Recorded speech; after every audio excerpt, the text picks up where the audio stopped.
time for our sports panel with the Herald's Bonnie Jansen and Chris Reive. Good morning, guys. G'day. Right. Now, we'll get to, with lots to talk about today, so we'll start with Super Rugby. We've got the semis, Bonnie, this weekend, and the Blues and the Crusaders will be the big one to watch. That's the big one, but it's kind of probably like the one that everyone, like, it's hard to pick a winner. Who do you want to win? Like the Crusaders, you don't really want them going through to the final, and the Blues won it last year, so it's kind of the best of a bad bunch, I guess. But it is the last time that, possibly the last time they'll play at Apollo Stadiums down in Christchurch, because the new big stadium's opening next season. That's, of course, if the Crusaders win.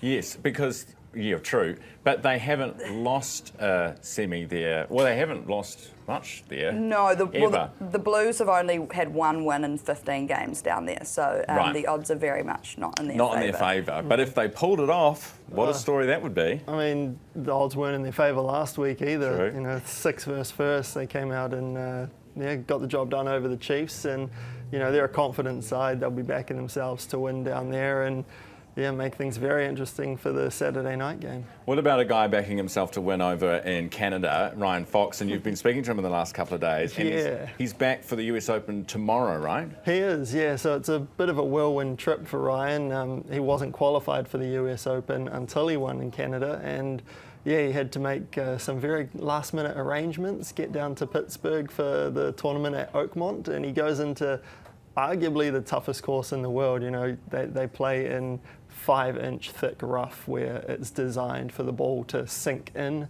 Makes life very hard for the golfers. It doesn't sound like a lot of fun. He must get a sore arm after a while. I mean, how many competitions do you do back to back?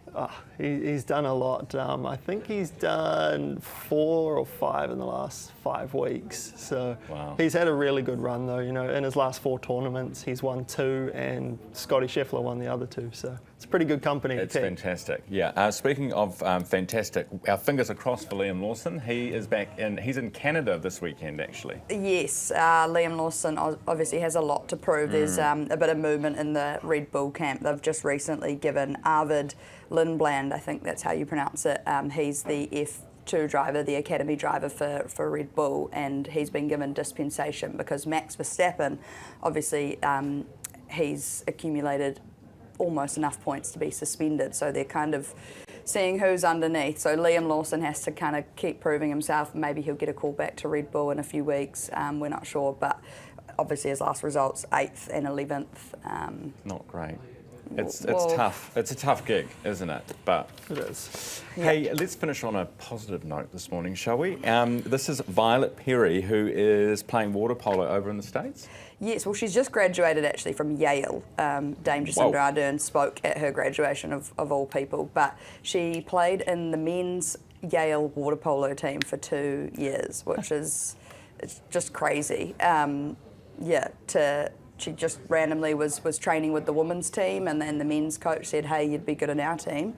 Your skills are exceptional, and come and join us. And she was there for 2 years and, you know, played amongst, these big, tall, 25 American guys. And she said when she first arrived at the pool, her opposition mistaken her for a girlfriend or a physio, and no, she was a player, and she scored lots of goals. That's impressive, because you've got to be very strong. Notoriously feisty, that sport. Right, yeah. It's what happens underwater stays underwater. That's the one. Hey, very quickly, the Warriors have a bye this weekend, so that's automatic 2 points for them, isn't it? Yeah, how good? Yeah, great. Yeah.